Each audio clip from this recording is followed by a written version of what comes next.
I begin by acknowledging the traditional custodians of the land and pay my respects to their elders, past and present.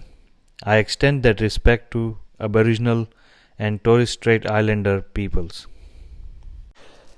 Today is the day 40 of the Grand Australian Ride. Today I rode from Rockhampton to Bundaberg East. The ride date is 8th of June 2022. The time it took me was 6 hours and 45 minutes. The weather was a little bit cold, dry and also sunny at the same time, so it was a good weather to ride in. The distance I covered was 319 kilometers. The terrain was mainly sugar farms and the road was mainly straight. I took one fuel stop at Binara B, which is kind of halfway, like maybe 40% of the way. And then I also stopped at Calliope River Historical Village. That was a nice break. And I finished the day at Bundaberg East with a tour of the Bundaberg rum distillery. Good morning. So today is day 40. This is basically the 40th day of the ride. The date is 8th of June and the time right now is 6:30 and I'm currently in Rockhampton in Queensland. So basically I arrived here yesterday. I arrived well in time. The distance was around 340, but the weather was good. It wasn't too hot, so I basically didn't exhaust me. So yeah, got here on time. Had some work to sort out, so could catch up on that. And had lunch next door at Hungry Jack's, and then later on had dinner at a Chinese restaurant nearby called Hong Kong Chinese restaurant or something, just down the road. Had coffee next door in McDonald's. These things might sound very straightforward, like that's normal, but taking into account that for 40 days, forget about McDonald's or anything, all I could, like most of the time, I was either in a roadhouse or a really tiny town where you could not find anything. So this felt like luxury. I could walk 5 minutes and get anything I want. But anyways, that is the adventure of riding around Australia. So today, the plan is to go to Bundaberg East. I am a little early, but I guess I can get started sooner, maybe stop a little bit on the way, get to Bundaberg on time. And then I have booked a tour at the Bundaberg distillery. So looking forward to that. I'll try and cover it in the video as much as possible. And yeah, so that's basically the plan for the day, and I'll be leaving soon. For breakfast I have bhakri. I'll show it to you. This is a bhakri. It's a sweet bhakri, and obviously black coffee. So that's I've got a couple of bhakris and coffee. That's for breakfast. This is made by my mom. It's a Gujarati food. It doesn't spoil, and when my wife comes to see me, she will top it up. So there you go. And so I'll need to fuel up next. So when I leave, I'll obviously update on the price and what's with the fuel situation here. Yesterday, at first thing when I went to fuel up, there was a bit of drama. I did cover it up, where they forced me to remove the helmet while fueling, whereas I didn't have any space to keep it. So first time someone had asked me to do that, it was a bit stupid, but anyways. But today I'll obviously cover as much as I can. Anyways, so I'll update you as I'm on the road. Until then.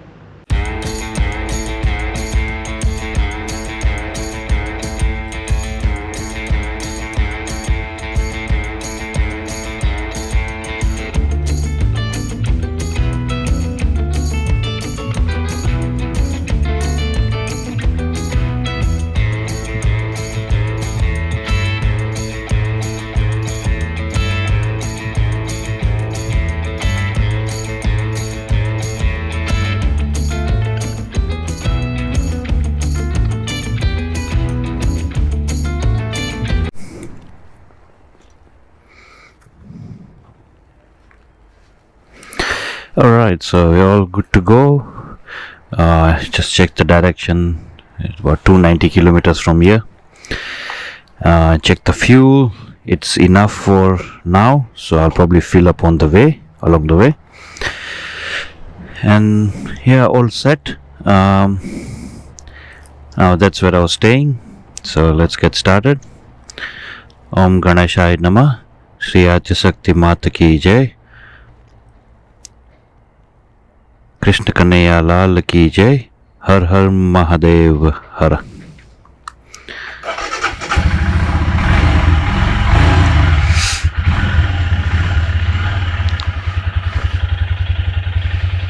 So this is the motor inn I was staying in. When they say motor inn, what it means is you put your motor in front of the room and you are in. Alright, so this is Bruce Highway A1. So I'm practically on A1, which passes through the city.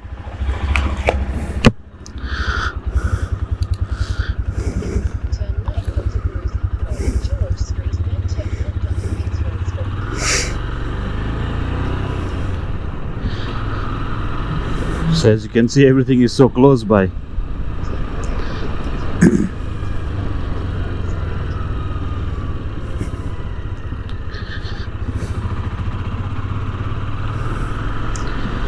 It's taking me around. There is a motorcycle shop right next to where I was, just there. They also had Royal Enfield. So Royal Enfield looks like it's getting popular.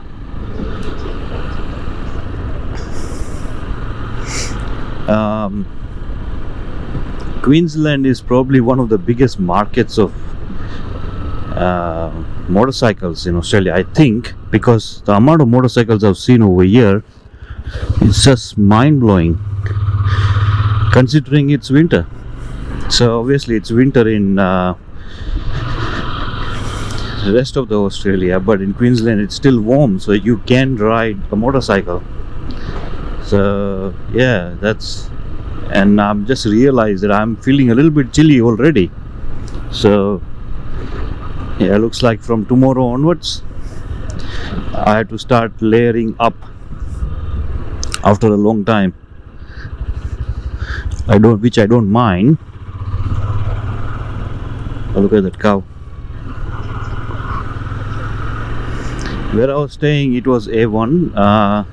It was on A1 or Bruce Highway. And yesterday I saw so many trucks. They use a special truck over here, which I would have covered earlier, to transport cows. And I had mentioned yesterday that this is like the beef capital of Australia. So yeah, I saw so many trucks. Maybe I would have counted at least 10-15 minimum that I would have seen, actually. There will definitely be more. As we are in rural area, this is still country, you'll see tractor showrooms in the city as well. You won't see that in Melbourne. They do have showroom of that brand, but it's actually outside the city. The cow.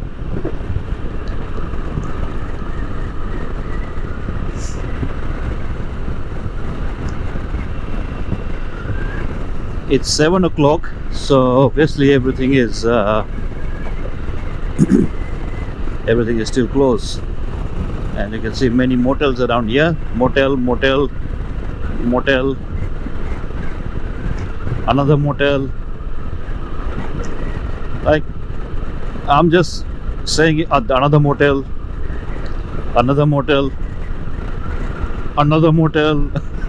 It just goes on. Wow, look at another motel. There you go, another one. So many of them. Like my nephew Arjun says, so many. Another one.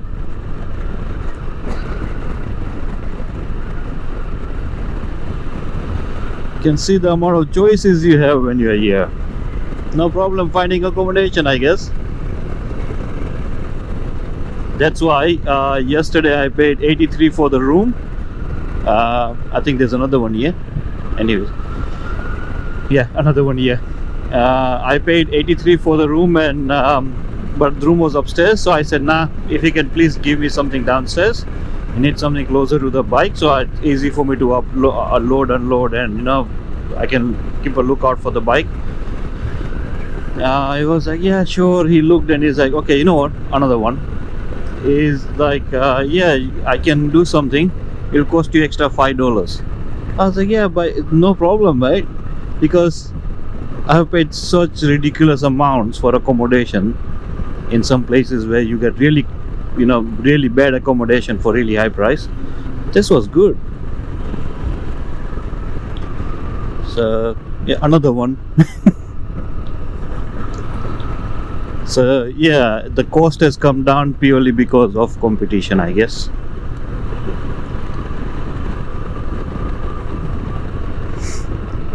So we are kind of, what is this guy doing? It's red. Red means no.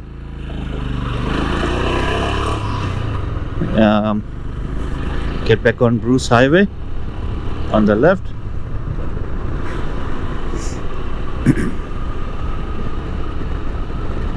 Mount Morgan, there is a historic town. So like bigger cities, Rockhampton has like a freeway system as well, where you use these roads to bypass all the local traffic. Because I have not been in bigger cities for a few days, it feels different to ride on these roads. Farewell from Rockhampton. Look at this, another cow. You see that? There's a big circle with a cow right on top, and as you come out, you see cows and cows. Looks like that's what I'm going to see today from this scene.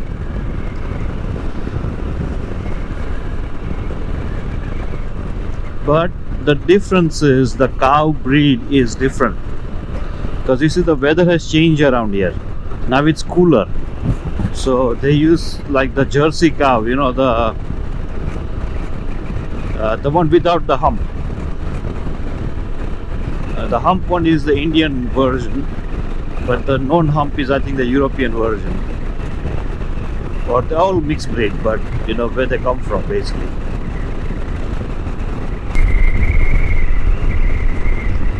On the right is Australia Country Way.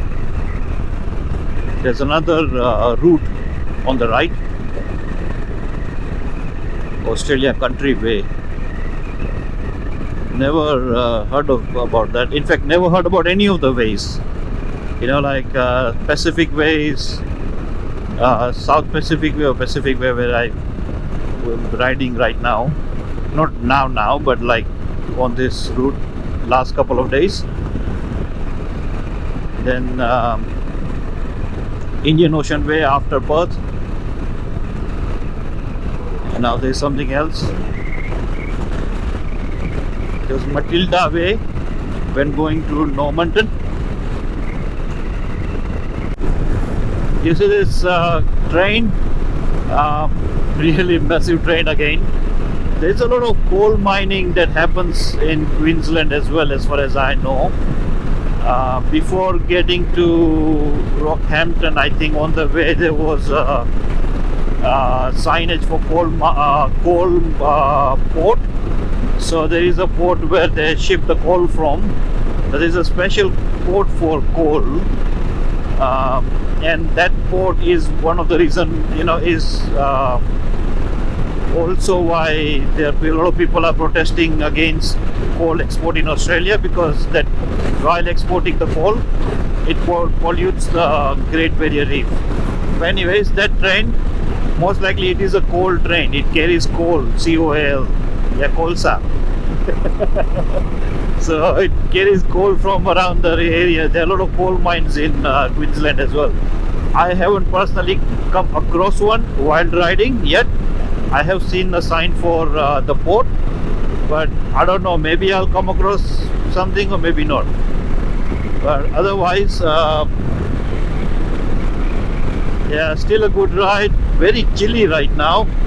I put these gloves, the warm ones, a long time back, a few weeks back. I can't remember when I changed it, but since I changed, I haven't. I've been wearing this. So it looks like today, when I take a break for coffee, maybe in a while, there is a coffee. There is a town coming after maybe half an hour, 45 minutes or so.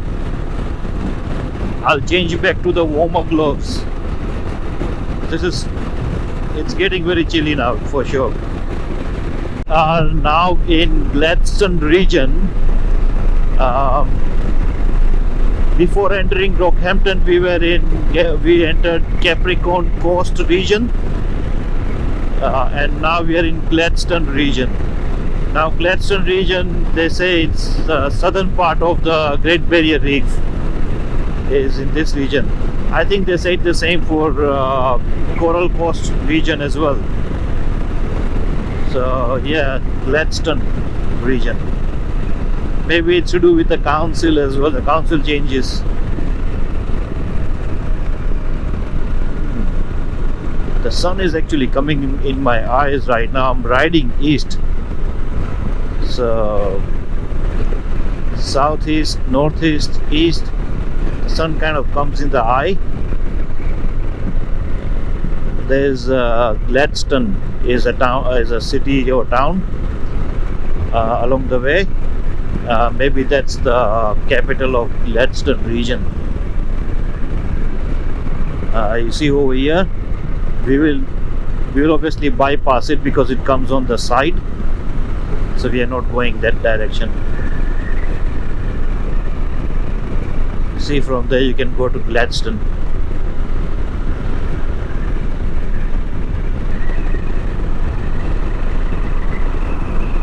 Brisbane is 560 kilometers. Not that far. I could actually ride to Brisbane today, It's not bad. The weather's good. I just might have to change my gear to something warmer. But yeah, colder weather easier to, not too cold weather, but like overall slightly cooler weather easier to ride as well if you got the right gear. Warmer weather is nice, but you need to shade your gear.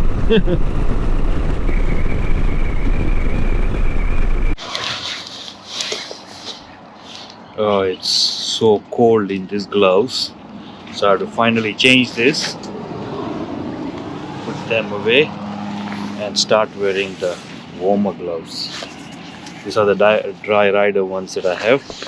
These ones are Airflow RFH2.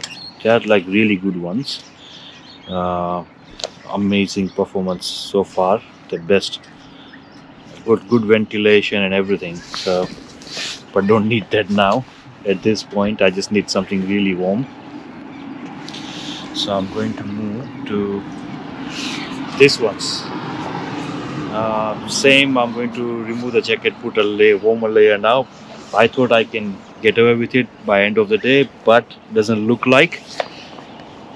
As I'm going south, I thought what's happening is the sun is coming out, so it's getting warmer. But as I go south, the region is getting colder. So overall, I'm gaining 1 point, but I'm losing 1. So it's still remaining cold. So I'll just put on the layers now.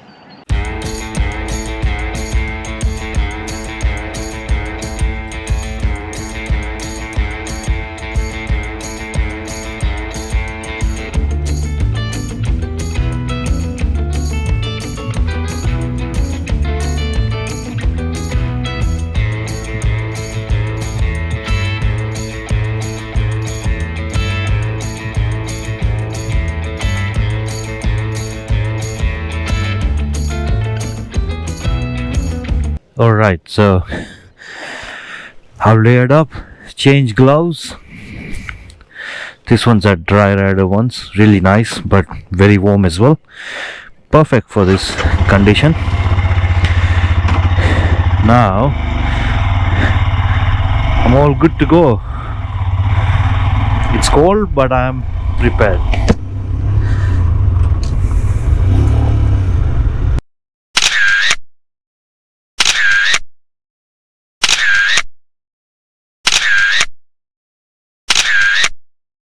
Alright, so I came here. I'm still at the historical village. It's 9:30.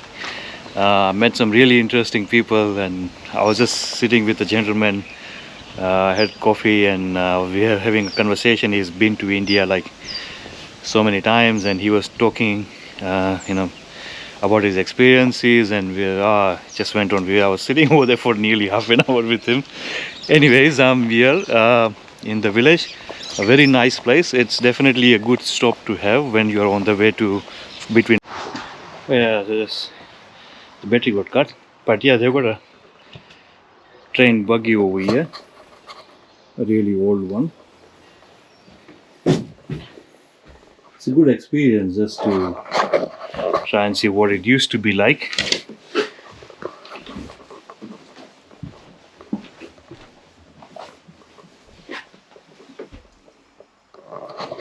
They've got an actual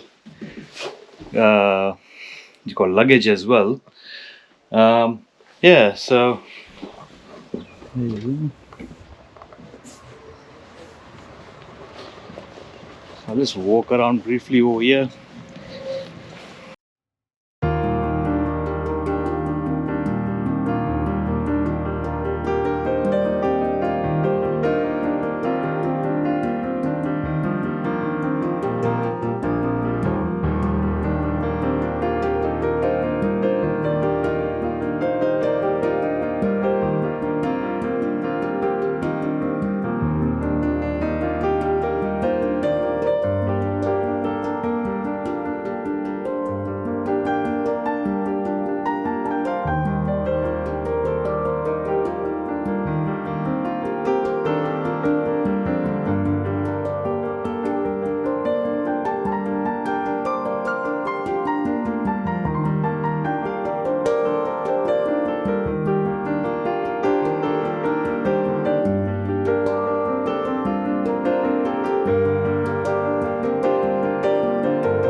Yes, okay, so finishing walking around the historical village now. So essentially, it's a nice break when you are passing by here. It's to get a sense of how people used to live, and some buildings have been restored and brought in over here from the surrounding. Like for example, this house, Wright Cottage. They've got like a actual bed, actual kitchen, and everything. So you get a good sense of how people used to live and everything. So good for kids for sure, to give them a sense of history on how things used to be and everything. But yeah, so definitely a good stop. Now I'm started. I'll get going.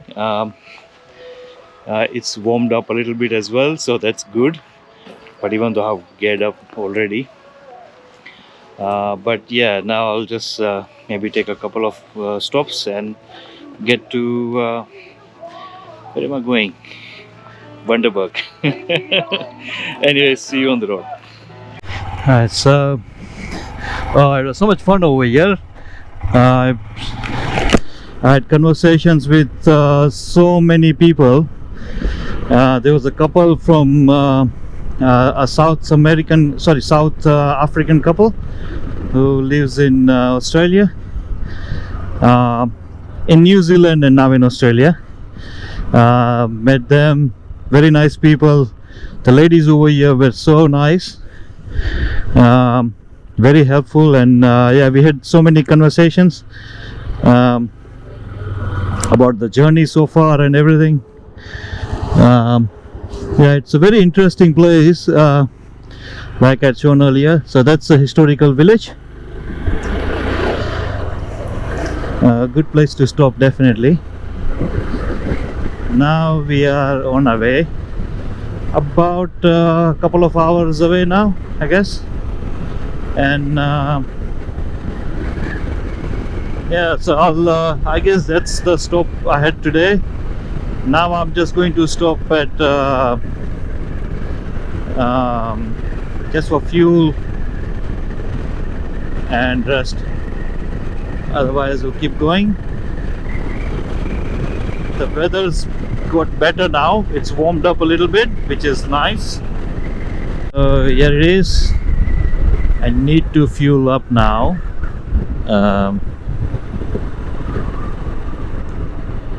Okay. It's good. The best part around here is, if you are running really low, you don't need to worry. There will be a pump on the way.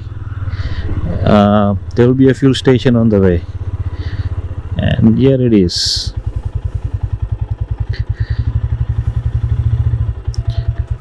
Okay, so I have filled up 11.99, so nearly 12 liters.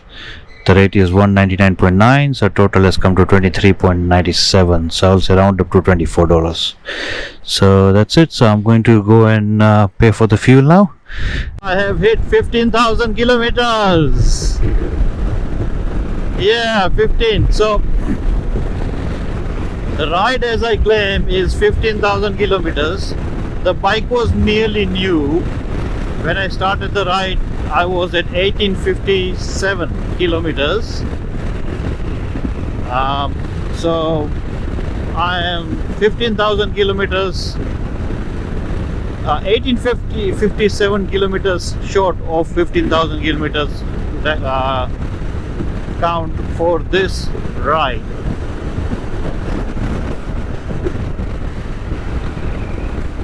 But yeah, I have hit 15 now. So that means that I've already done more than 13,000 kilometers on this tour. That is something for me, for sure. Just one note while I have. I'm on A1. Bundaberg is actually inwards, it's not on A1. So from what I had seen earlier, I have to go to Jinjin. So the Jin, G-I-N, and G-I-N again, Jinjin. From Jinjin I go towards Bundaberg. Now tomorrow when I start from Bundaberg, I'll have to go ride a bit to get onto the A1. So yeah, so there's a bit of diversion from A1. So I'm not riding any less. I'll probably be riding more by doing this diversion. But yeah, there's some note out there. We are approximately 120 kilometers from Bundaberg right now. Look at that eagle. It was some sort of an art. You see so many different things on the road.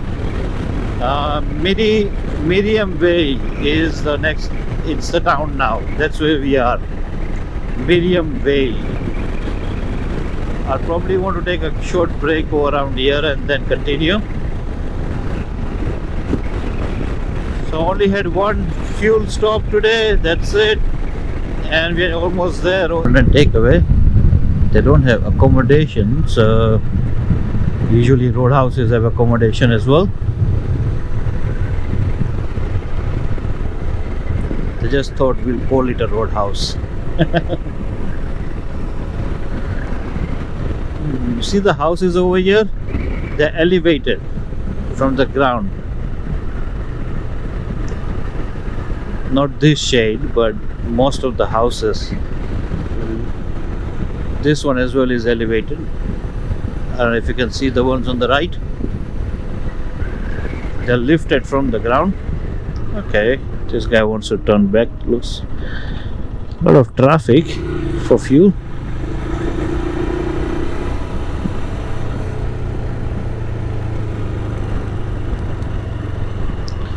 Okay, I'll just pause here briefly and check the direction because I think there's some change around. Two ways to go about it. One is a shortcut and the other one is a long cut. I'm going the long one because it stays on A1 most of the time. The shortcut would actually take me away from A1 sooner and go on country roads, but the way I'm riding is to try and stay on A1 as far as possible. I'm going via Jinjin. As you can see, it's straight.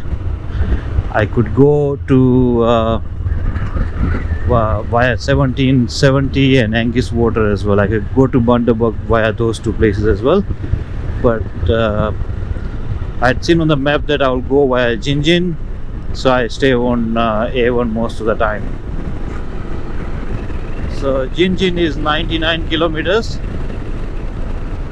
and from there we go to Bundaberg,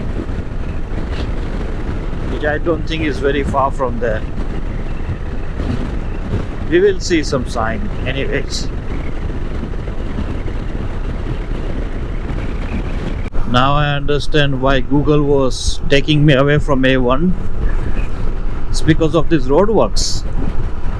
They're fixing some patches of road around here, and that is leading to some traffic and delays. So, yep. Home is where you park it. That's what I can read back of this caravan. Queensland highways is that for families is that they've got trivia questions. So the question behind was, who is the famous Bundaberg aviator? Now as we come close, there it is, fatigue zone, you know. Answer is Bert Hinkler. Bert Hinkler. So that's the answer. Now another one. Okay, it may say, that wasn't a question, but you know, there some areas almost throughout Queensland as I have entered, I have found these trivia questions on the highway. So wherever there are zones where, you know, people doze off and stuff, they have these questions. So okay, this is not a question, just reminding to take a break. But they would have a question, and then after a certain distance they would have the answer. I think it's a really nice concept, and other states can implement that as well. It's very simple. Just put a question, something local, so even kids can participate as they are traveling. They are learning about the local area as well. Bundaberg is 87, so our destination for the day is 87 kilometers away. The time right now is 12 noon, midday.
That's for free camping on my left. So we have arrived in Jinjin.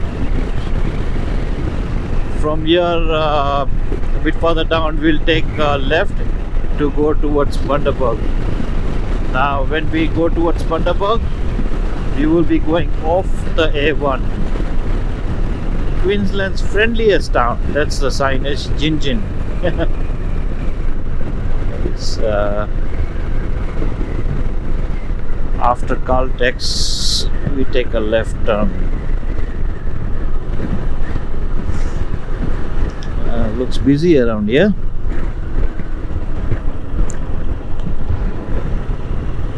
All the trucks must be stopping here. This must be a good big stop when going towards Brisbane, because this road obviously goes towards Brisbane, and because we are going to Bundaberg, which as you can see over here, we'll be taking Route 3, and Bundaberg is 49 kilometers from here. So somewhere over here, this is the hospital. Yep. A bit further down, I think there should be a... It's a bit windy right now. Yeah, this stage, Bundaberg Jinjin Road. Oh, that's a gun. Yeah, we will be joining back on to the A1 tomorrow, but that will be from the other side. It won't be from Jinjin. So yeah, now we are on our way to Bundaberg. Bundaberg is the highlight of the day. It's Bundaberg distillery visit is the highlight of the day. So it will be a nice road because this is off A1, so it's more like a country road.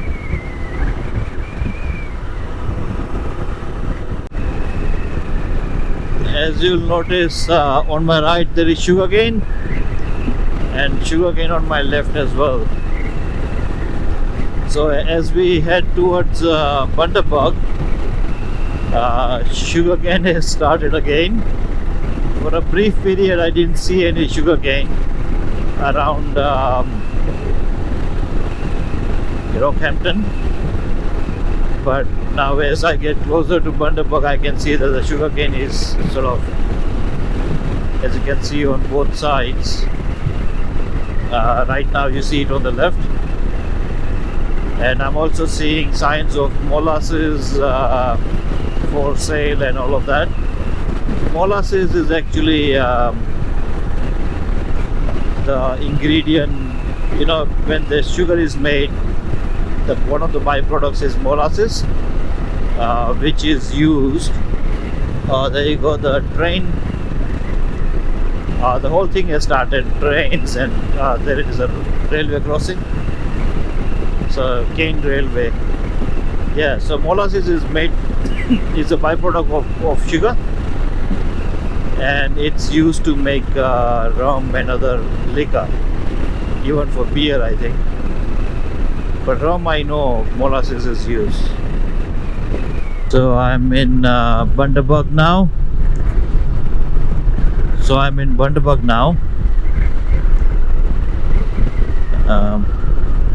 Heading towards the accommodation for tonight, Bargara.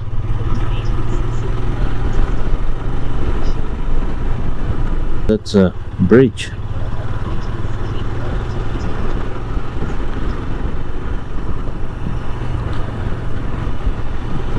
I'm staying in Bundaberg East, and I think the Bundaberg rum distillery is also in Bundaberg East. So this is Bundaberg. It's a pretty big town.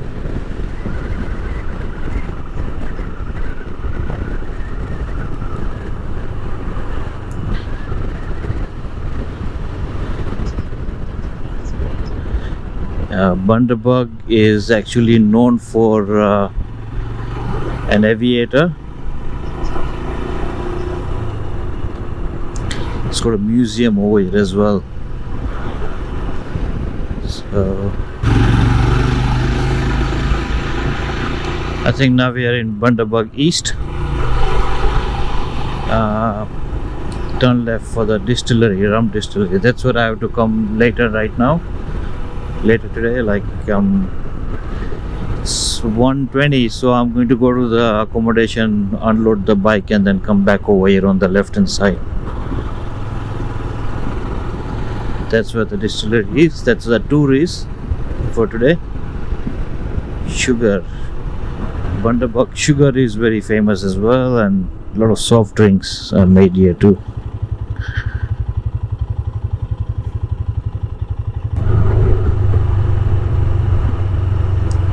There it is. Bundaberg East Cabins and Tourist Park. I'm here. Turn right, the destination will be I think this is it.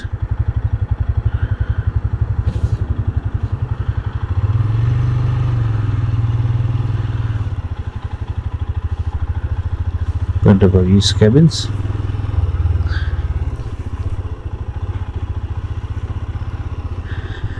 Reception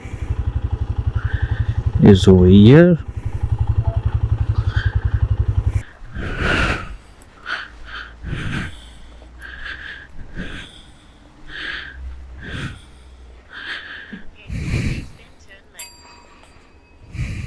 Cabin number 48.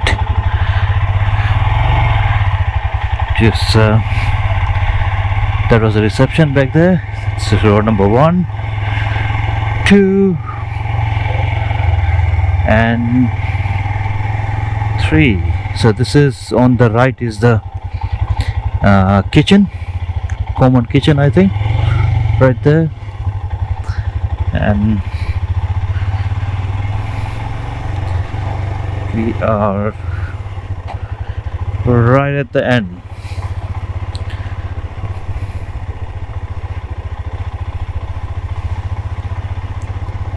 Number 48 is somewhere over here. That's it.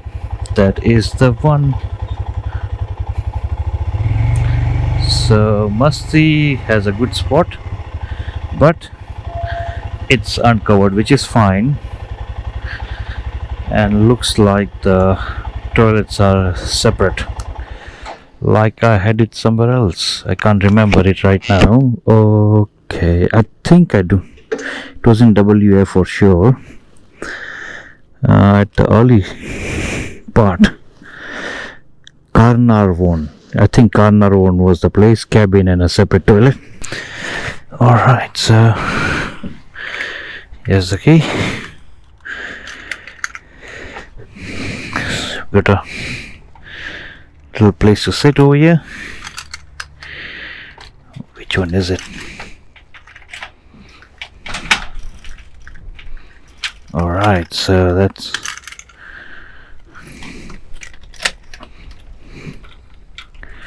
okay. Okay, there you go. Sofa, bed, table, kitchenette, pretty decent sized kitchen, proper kitchen actually, fridge, TV, and we have toilet, shower. Okay, it's not bad. Tea, coffee. Okay, so that's good. Now the toilet was already there, so that must be for the other side, not us. Yep, that's fantastic. So I will unload all the luggage and we'll get going for the tour then. Alright, so I'm all checked in. I've been put on my puffer after such a long time, as it was very warm everywhere. Anyway, so I have checked in and now got all my stuff in now. The museum and the tour and the factory tour is the actual factory is not very far from here, so like about 15 minutes walk. I do have some time, so I thought might as well just walk and let my legs free as well. So Musti is going to stay here while I will go for a tour, and I'll show you what I see over there.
Alright, so just finished the tour. They do have some samples at the end of it as well, if you are keen on having it. It was a really good experience. So yeah, just finishing up over here. Just got some souvenirs for someone I know who is a fan. And yeah, it took about more than an hour or so, but that we went through the whole process. And yeah, it was a good experience. I'll just as you would have seen, there's a big bottle over here, and as you go in, there's a museum, and then they take you to the actual distillery, where you can see what everything looks like, but where you can see how the process happens, but you can't take any photographs. So all your phones and cameras have to be kept outside due to safety reasons, because it's a highly flammable environment. But anyways, now because I'm only about a kilometer away from here, that's where I'm staying, so I just decided to walk. So I'm just going to walk back now. And yeah, in terms of the day, today has been quite an interesting day. Not much, I mean, close to 300 kilometers of riding. Stopped at the Heritage Village. That was a nice experience, and obviously had a tour over here at the Bundaberg distillery. That was a good experience as well. I have captured some images of the museum that you would see earlier, but I could not capture anything from the actual distillery tour, because everything is so flammable that you can't actually carry any batteries, so obviously no cameras or phones. But anyways, I'll see you tomorrow morning when I leave for Brisbane. So we are headed to Brisbane now. Anyways, good night, see you tomorrow.